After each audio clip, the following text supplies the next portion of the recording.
We recently ran into some issues motoring down the ICW when we suddenly heard this loud clunking sound. After getting towed to Wrightsville Beach, we discovered that there are some bad seals on our sail drive leg and water has been getting into the oil. Thankfully, a friend reached out, Captain Shack, who was only a couple-hour drive away, and offered up his drive leg for us to use. We currently plan to fix up this drive leg so that we can swap it out with ours and then repair our original one as we go. We have our drive leg. Drive legs are not super common. Our boat, the Prout Snowgoose, was one of the first liveaboard sailing catamarans to come into production. This was before they started putting 2 engines in catamarans like most have today. We have one engine that connects to the sail drive leg and drops down into the water. I believe these sail drive legs were mostly put on the Prouts and some older Geminis. At this point, we are not looking to convert our boat. We like the design and would like to make the necessary repairs to continue. Well, we have our drive leg that we're gonna try to swap ours with. The oil came out clean, but I am having a hard time getting it disassembled. These set screws were stripped that hold these pins in, that hold the steering yoke on, which is really like what's keeping it all together. So we need to get those out, but also like the propeller. Gosh, it's so windy today. The propeller has fishing line in it. So even though I don't think like the fishing line has fouled the prop seal yet, you really don't want it in there, and you kind of got to get it out in order to view what's going on. But this nut doesn't want to come off at all. So we're just having a tough time. I think this kind of can happen to the drive legs when they like don't have like enough grease or don't get taken apart often enough. But it is in good shape, so we're still going to try to go for it. We're going to go to Harbor Freight and get some bigger tools because the ones that we have just are not cutting it. The first thing we need to do is get these stripped set screws out, so we used our rental car to make a run to the hardware store. We need quite a few things to try to get this drive leg more apart. And we're going to get a C-clamp, I think, to try to push those pins through. We need to get a propane torch to make everything hot, hot, hot. And we need a big old wrench. And maybe a hammer, like a good hammer, so I can stop busting my hands. Ow! I gotta stop that. Like, this wrench is gigantic. It almost feels comically big. It is comically big. I don't even know if this would be big enough for that or not. So I think we need a different style of wrench. Although this wrench is hilarious, which makes me kind of want it. I feel like we need a bigger hammer too. You found one? It's 4 pounds of power. This hammer might be the move. I don't know, I'm just trying to buy bigger stuff than what we have. We're gonna heat stuff up with a torch. What are we gonna heat up? Well, we have to heat up like the pins and the nut and stuff. It should make them come loose a little easier. Supposedly. It's the same thing was supposed to be for the set screws. The comically large pipe wrench. Is that how big of one you need? I mean, this one's 24 inches. But this one's 36 inches. But it feels so heavy. I feel like we have to start here. I still need to get the set screws out because they're still stuck. You can see here I'm drilling out the set screws because the heads are stripped and prevent the stainless steel pin from moving. Although it is not the best lubricant, PB Blaster was what I had on hand, so I just used a bit of it to prevent the drill bit from breaking. I used a torch on the area around the stainless steel pins in order to heat the metal, which should cause it to expand and hopefully allow the PB Blaster to seep in and break away the corrosion, causing things to stick. So I had to drill out the hole a little bit more, but we got the set screw out, so we at least know that that isn't the problem. Still having issues trying to get this pin out though. So we're gonna try to hammer it pretty hard and see if it moves, and if not, we're gonna have to figure something else out, but I figured we'd give it some wax first. But I don't want this socket to go flying, so we're gonna tape it. I kinda wish I had found duct tape, but maybe this will be okay. Let's just see.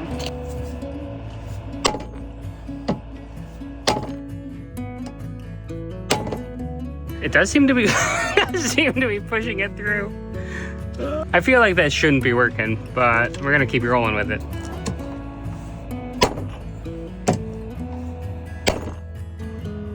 I wanted to chat about how we've been doing during all of this craziness. I'm not gonna lie to you, we've been feeling really down about it. It's been really hard to watch all of our friends continue to go south and watching everyone post about being in the Bahamas while we're still stuck here. On top of that, it's been cold and we haven't been getting very much sunlight, so I don't think that's been helping our moods either. The most expensive part of this repair so far has been keeping a rental car. We were only going to keep it for a few days, but we both felt like with being stuck here, it was worth spending the money to have a car so that we can go to town whenever we want and get a little bit of a break from the boat. I think it kind of hit me the other day that one of the reasons that this has been so hard, besides the fear of missing out, is that we're mostly only experiencing the downsides of boat life right now without all of the upsides. The best part of having a boat is going where you want to go. And honestly, being stuck here, we've just been caught up with work and working on this drive leg and honestly struggling to even get back and forth to shore because our dinghy engine isn't working well either. There's been a lot of rowing, which was okay until we broke one of our oars in frustration and now we're down to one. I miss being warm, and I honestly miss sailing so much, which is kind of crazy because I don't even like sailing that much. I love boat life and the lifestyle, but I don't actually enjoy sailing most days. But we are both so sick of motors right now that I think we'd be happy to be on the ocean for a few days. On the bright side, we have had a lot of encouragement and help from friends. Special shout out to the folks on sailing vessel Yodi for being so kind and telling us about similar experiences that they had. Basically, we just talked about how these are the moments that separate out people who are going to be in this for the long haul versus folks who only do it for a season, and that the beginning shakedown and getting through so many issues with a boat early on makes for years of great sailing seasons. That conversation really meant a lot to us, so thank you.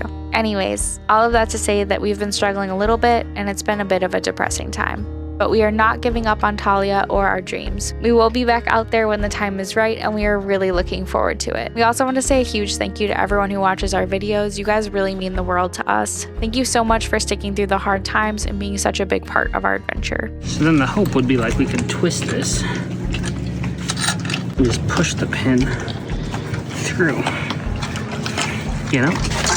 We're using the power of a simple machine. And if we can heat up the outside, but the pin stays a little cooler, it should be just a little bit smaller, easier to get out. I tried to use some Harbor Freight seat clamps to push on the pin, but the seat clamps ended up bending with the pins not moving at all, so I just went back to hammering. Am I just bending these things?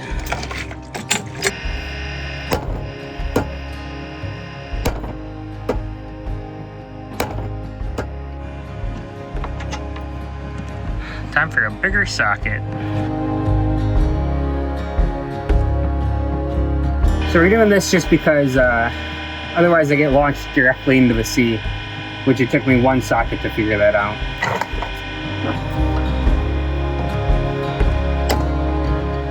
That's it.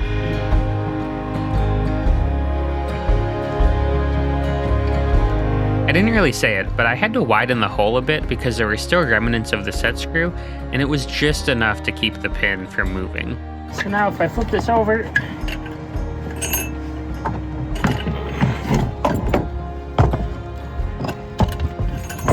should just fall out. Set screw is out. Let the hammering begin. Thank you, drill. Good work today. Thanks, Bob.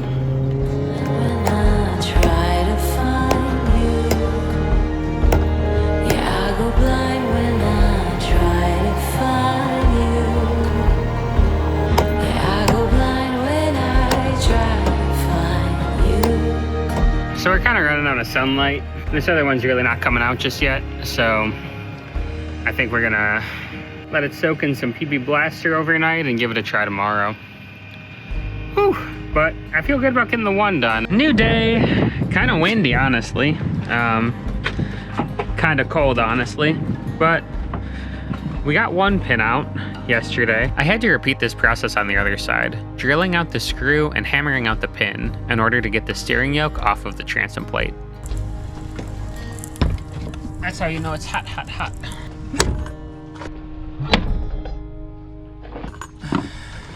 As you saw, the socket just launched itself.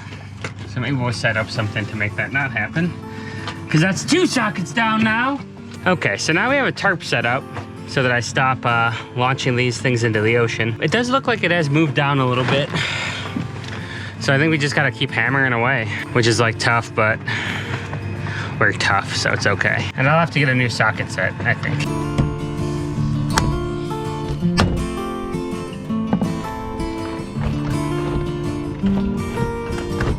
With the second pin out, it was finally time to disconnect the transom plate. We have the transom plate off, so that's awesome. Now we just gotta get the propeller off. Maybe do a couple of rounds of heat, PB blast, heat, PB blast, and then just try to knock on it a little bit and see if we can get it to spin. So we have to get this nut loose. This keeps the prop on, but it is really on there. We bought a much bigger wrench so that we could get around the base of it. So instead of being up at the top, try to twist it from down here. I was trying to just use heat and PB blaster to get the propeller nut off, but was not having any luck. So we had to run to the hardware store yet again. I posted on the select group for advice, which they have been so fantastic in helping me through this whole process, and people suggested using a 50-50 mix of acetone and automatic transmission fluid instead of PB blaster, as well as using a small saw to cut away the corrosion. Quick run to Home Depot. We got some automatic transmission fluid, some acetone, and a little baby hacksaw, nice and thin. I think the locking plate for the prop nut is still just like corroded onto it. Glenn from Select said just try to separate it with the hacksaw. One of my worries is there's so much gunk and corrosion and stuff that it's just the PB blaster's not even getting to the threads. Like the threads don't even matter because this thing's just still corroded to it.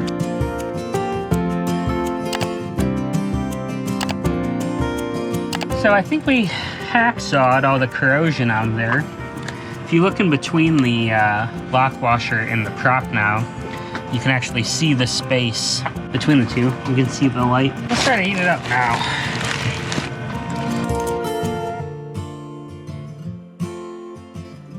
Something is burning inside there.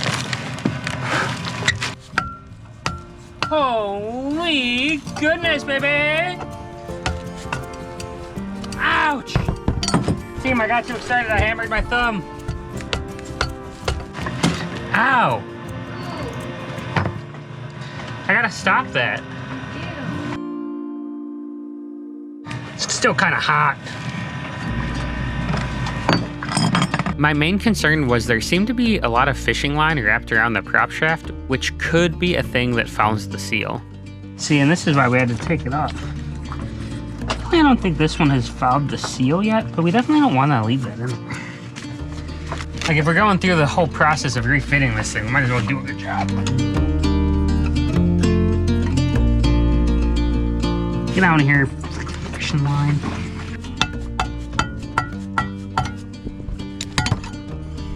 And we have it off, team. It's good work for today, I think. The next day I spent taking the rest of the drive leg apart. Look, the crew's together. But I think just getting everything apart so then we can wire brush it, prime and paint it is gonna be the best way to go about it. And also then we can just check everything.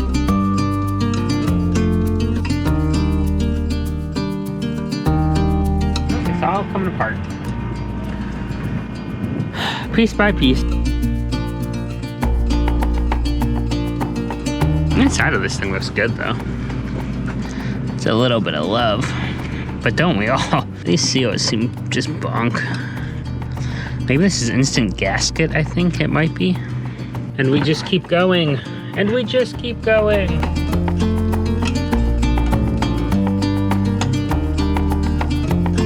We got everything apart. I feel like that seal doesn't actually look that bad. I feel like overall it doesn't look that bad, but I don't know, maybe some people will be like, oh no, it looks terrible, it's not gonna work. But I don't know, I have some faith. I have some faith. Now I'm becoming an expert. I feel like it's been a minute since I talked to the camera. I'm sorry I haven't been as vocal about what's going on with me during all these repairs. I cut my hair. Don't look at it too closely because I did it myself and it's probably kind of uneven. Also ignore the stain on my shirt. All right, you know, life's not perfect.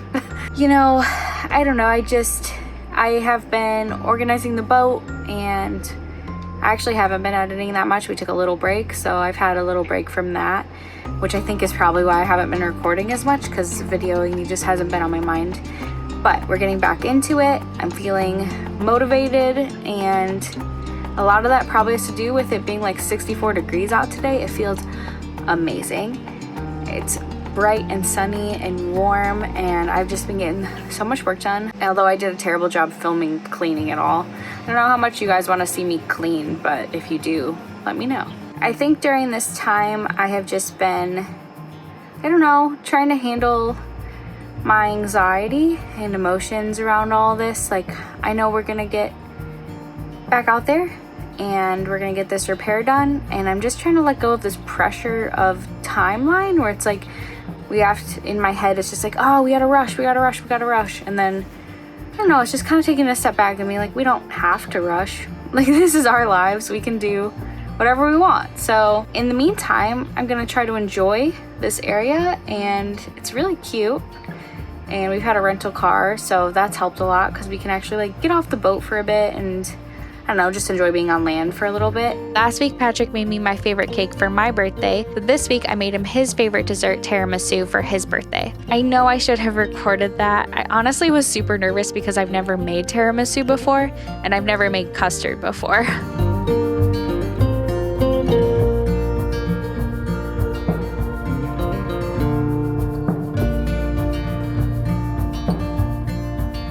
After a brief hiatus for Christmas and my birthday, we're back trying to work on this drive leg so we can get headed south. So the last thing we need to do is getting this steering yoke off. As you can see, this is a thing that we broke on our drive leg in the Bahamas. And it's pretty seized up right now. I think like it's a steel pin inside of like this aluminum. So if it's not like greased and Duralac or Tef gel, that'll just kind of corrode together. We need to get it loose, otherwise we won't be able to turn correctly. So working on this thing's kind of funny because it's just, I mean, it's just like old, needs a little bit of love, but some of it's just like patience and force. Just try not to break stuff. But you can see the pin's almost all the way, I think just a little bit, and it'll be all the way through the hole. So this is actually all one piece from here to here. So it's all coming out together, but sheesh, it really didn't want to come out. So now we're just kind of trying to slowly move this forward bit by bit. And the other hard part is like, aluminum is so soft. You really don't want to beat it up too much. Almost there. There we go.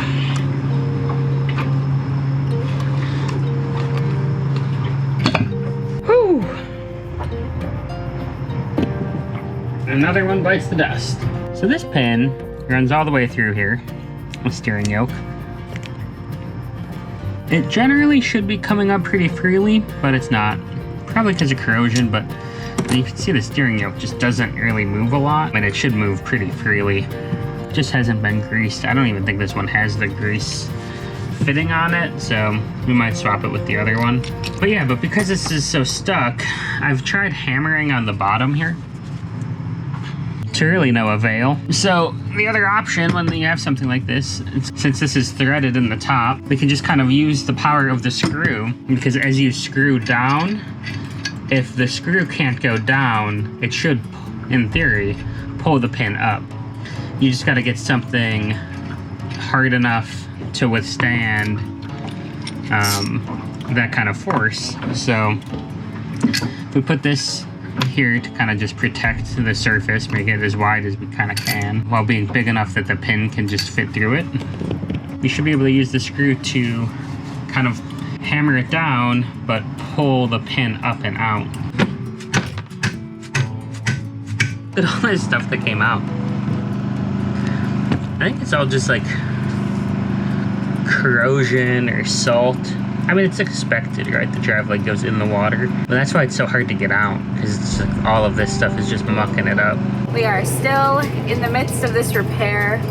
Today we are seeing projected 46 knots today, so hopefully we don't see that much. Hopefully we don't see over that. So far we've gotten 35. It is loud and kind of terrifying. We have not dragged at all. We're set. And we really haven't had any issues dragging since we got our new anchor and chain. I'm more concerned about watching the boats next to us because one of them has dragged before, and I don't believe someone's been on the boat since that happened. Yeah, just keeping an eye on the boat next to us and making sure they're not dragging. My anxiety is a little bit high because it always is when it comes to weather, but I'm doing okay. At least it's daylight. It's much worse when it's nighttime and it's this bad.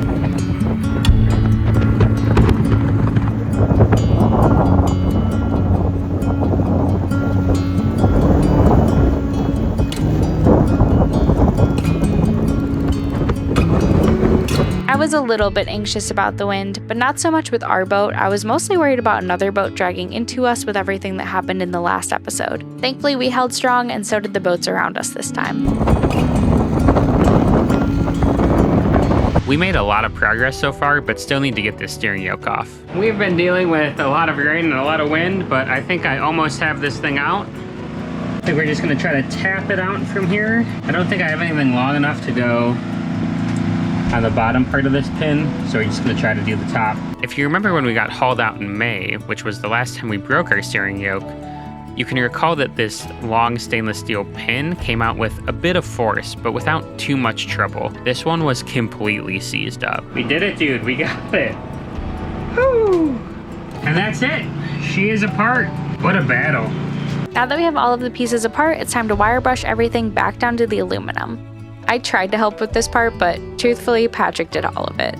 The next step was inspecting everything and getting parts ordered. So I chatted with the Facebook group and Glenn from Silette, which is the company that manufactured the drive legs initially, and ordered seals and bearings from quite a few different companies. Unfortunately, because the holidays, shipping times for parts were kind of a nightmare. Some things coming in just a few days, but other things had lead times of weeks. Okay, we've charged up some batteries, and we're gonna get back to it. We're just gonna get these things nice and cleaned up, primed and painted. We'll get the oil onto this drive leg so that eventually we can swap them out. It's moving along. It's moving along. It just takes time, it seems. I'm not gonna say we did a perfect job wire brushing these parts. There is a bit of pitting on them that I think can make this a little bit tricky, but overall it's a very tedious job with a lot of battery changing, and I think they look great.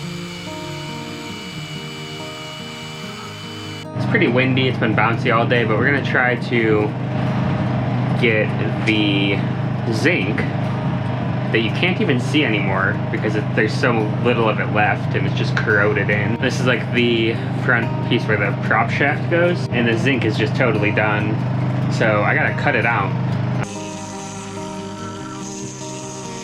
A zinc is a sacrificial anode piece of metal that protects the other parts of your engine that's set underwater from galvanic corrosion. It is super important to change them because it will prevent the more expensive parts from corroding due to electrochemical reactions, which is probably why you can see a bit of pitting in this drive leg. I want to cut this just enough. This should kind of come out here. But we don't want to cut into the actual cast aluminum piece itself. Tune in next week as we try to figure out how we're going to make this repair happen on as much of a budget as we can.